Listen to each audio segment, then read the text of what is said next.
Jóvenes, en la sesión de hoy día trataremos 4 temas que son complementarios al capítulo de empresa. Veremos el tema de circulación, distribución, consumo e inversión. Comenzamos hablando de circulación. Acuérdate que es una de las fases del proceso económico. La circulación, si bien es cierto, no solo permite el traslado de bienes y servicios hacia los mercados, sino que también permite su intercambio. ¿Esto qué quiere decir? Que aquí entran en contacto las empresas, las familias o consumidores, intercambiando los bienes y servicios en el mercado, haciendo uso del dinero, entre otros elementos que participan dentro de la circulación. Y para ello tenemos que conocer en primer lugar los famosos polos económicos. Estos son 2, como puedes observar. En primer lugar, las unidades productivas, las famosas UP, aquellas que están representadas comúnmente por las empresas. ¿Por qué por las empresas? Porque recuerda que son las entidades que utilizan y combinan los factores de producción para poder elaborar los bienes y servicios. Y el segundo polo económico está representado por las unidades de consumo, las famosas UC. Acá tenemos al núcleo familiar. ¿Y qué es lo que busca el núcleo familiar en la circulación? La satisfacción de las necesidades. Si bien es cierto, van a hacer uso de los bienes y servicios que elaboran las empresas, pero le brindan a las empresas los factores productivos, como la materia prima, como los insumos, como las herramientas o la maquinaria. Entonces, aquí tenemos a los 2 polos económicos. Unidades productivas por un lado, representados por las empresas, y las unidades de consumo, representados por las familias.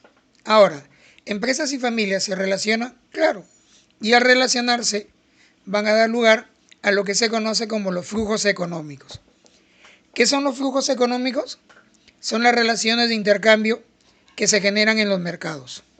Tenemos flujos económicos tanto para las unidades productivas, para las unidades de consumo. Comencemos con los flujos para las unidades productivas, en otras palabras, para las empresas. En primer lugar, aparece el flujo real, al cual le puedo llamar flujo físico o flujo productivo. Está representado por la corriente de bienes y servicios que las empresas le ofrecen a las familias. En otras palabras, lo que las unidades productivas le ofrecen a las unidades de consumo. Entonces, ¿cómo reconozco el flujo real? Porque es lo que se brinda, es lo que se ofrece. Sencillo, ¿cierto? Y luego tenemos para las unidades productivas el flujo nominal, llamado también monetario o financiero. Está representado por la corriente de retribuciones o pagos que se realiza en dinero de las empresas a las familias. En otras palabras, los pagos que realizan las unidades productivas a las unidades de consumo. ¿Y por qué le pagan las unidades productivas a las unidades de consumo? Por el uso de los factores productivos que las familias ponen a su disposición. ¿Correcto? Creo que ha sido claro, ¿cierto? Ahora bien, ¿cuáles son los flujos económicos para las unidades de consumo? Para las familias. En primer lugar, el flujo nominal. ¿Por qué comenzamos por el flujo nominal? Recuerda cuál es la finalidad de las unidades de consumo: la satisfacción de las necesidades. ¿Con qué elementos se satisfacen las necesidades? Con bienes y también con servicios.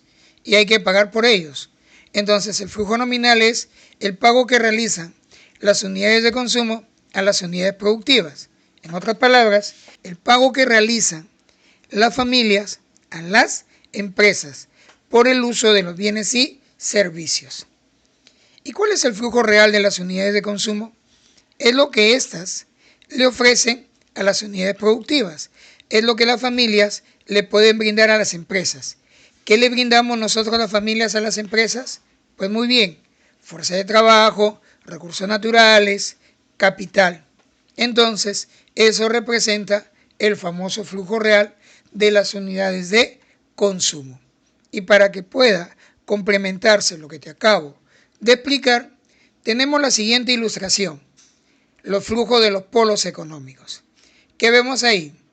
Tenemos hacia los lados izquierdo y derecho las empresas y las familias, polos, están en lados opuestos, ¿cierto? Y la relación se da a nivel de mercados: mercado de bienes y servicios, que aparece en la parte superior, y el mercado de factores de producción, que está en la parte inferior. Ahora bien, comencemos por el lado de las empresas. ¿Qué vemos? Que sale de las empresas los bienes y servicios, los cuales son vendidos en el mercado del mismo nombre, ¿cierto? ¿Y qué es lo que retorna de este mercado a las empresas? El ingreso. El ingreso que viene a ser el pago que realizan las familias por el uso de estos bienes y servicios. Ahora, si vamos a la parte inferior izquierda, ¿qué vemos ahora? ¿Qué sale de las empresas? Pagos, salarios, rentas, beneficios, que llegan a los mercados de factores de producción, que es donde adquieren los elementos para poder elaborar los bienes y servicios, elementos que fueron brindados por las familias. Entonces, ese pago lo reciben las familias. Pasemos ahora al lado derecho. Las familias. Aquí acuden al mercado de bienes y servicios, a la compra de estos elementos. Es lo que reciben, pero pagan por ello. Por eso es que se genera un gasto, ¿correcto? Si veo la parte inferior, ¿de qué me doy cuenta? Que las familias le están brindando al mercado los factores productivos, ¿cierto? Y están recibiendo por ello un ingreso, el dinero. Entonces, a estos chicos se le conoce como los flujos de los polos económicos. Y la ilustración me ayuda para poder explicarte lo siguiente. ¿Cuál es el primer polo económico? Porque hay un primer polo, son las empresas. ¿Cuál es el segundo polo económico? Es el polo representado por las familias, ¿correcto? Ahora bien, tenemos una segunda fase, la distribución. ¿En qué consiste la distribución? Es el pago que se brinda a cada uno de los factores que han participado en la elaboración de bienes y servicios. Bien, si tú miras la ilustración que te presento, obviamente de que debes recordar que existen factores clásicos y factores modernos, según el enfoque actual. Los factores clásicos, la naturaleza, representado por la materia prima, por las tierras, y el pago que reciben se denomina renta. Ahí tengo yo un ejemplo de distribución. Luego tenemos el capital, representado por los bienes físicos, por los bienes financieros. ¿Y cuál es el pago que reciben? Se le denomina interés o rédito. Luego tengo como tercer factor clásico al trabajo, representado por la fuerza de trabajo. ¿Y cuál es el pago que le corresponde? El salario. Ahora, en los factores modernos, ¿qué tenemos? En primer lugar, la habilidad empresarial. ¿Hay un beneficio, hay un pago por esta habilidad empresarial? Claro, recibe el nombre de beneficio, ganancia o utilidad. Y luego tenemos el Estado. ¿Cuál es el pago que recibe el Estado? Son los tributos. Aunque muchas personas acostumbran a llamarle impuestos, más adelante veremos que tributos e impuestos no es lo mismo. Es un tema sencillo, es un tema pequeño. Eso es todo lo que tenemos que ver sobre distribución. Y ahora hablemos del consumo. Bueno, es una fase que nosotros conocemos muy bien. ¿En qué consiste? En hacer uso de los bienes y servicios para la satisfacción de las necesidades. Pero tengamos en cuenta que el consumo no solo lo realizamos nosotros las personas, también lo realizan las empresas, porque las empresas hacen uso de una serie de elementos para poder elaborar nueva riqueza. ¿Correcto? Es por eso que como elemento del consumo tenemos el ingreso personal disponible de las familias, el precio de los bienes y servicios, así como los gustos y preferencias. Ahora bien, existen formas de consumo. ¿Cuáles son estas formas? Por el uso. Cuando hablamos de un consumo por el uso, es el que se realiza con el paso del tiempo. ¿Qué significa? El bien se va consumiendo paulatinamente. Es por eso que viene la relación con los bienes infungibles. Por ejemplo, el calzado o por ejemplo, el uso de una máquina fotocopiadora. Se va a dar más de una vez su uso, pero se va consumiendo con el paso del tiempo. Luego tenemos el consumo por eliminación. ¿Qué caracteriza esta forma de consumo? Que el consumo del bien solo se da una vez. ¿Qué significa? Desaparece, deja de existir después del primer uso. Por eso lo relacionamos con los bienes fungibles, ¿cierto? Si vamos a usar la levadura para preparar el pan, la levadura que utilizo solo la puedo emplear una sola vez. Si voy a seguir elaborando pan, será una nueva levadura. O el caso de las bebidas. La bebida que me he tomado, no me la voy a volver a tomar, ¿cierto? Entonces, ahí tenemos. Recuerda, consumo en cuanto a las formas, por el uso y por eliminación. Ahora, veamos las clases de consumo. Como puedes observar, tenemos 4 clases de consumo. En primer lugar, el consumo industrial, al que se le conoce también como consumo productivo. Es el que realizan las empresas para poder elaborar los bienes y servicios. El uso de materias primas, el uso de insumos, el uso de máquinas, es el mejor ejemplo de esta clase de consumo. Luego viene el consumo humano, al cual se le conoce como indirectamente productivo. ¿Por qué es llamado así?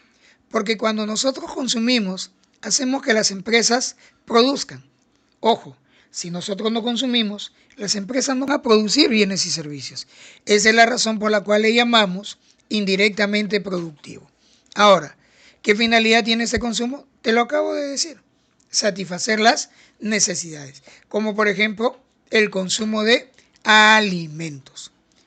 Luego viene el consumo improductivo, un consumo que se ha generado en las personas por los malos hábitos, por los vicios, y que no es beneficioso. Por ejemplo, el consumo de cigarrillos o el consumo de cerveza o en el caso de los videojuegos, cuando se da en exceso. ¿Te parece conocido esto?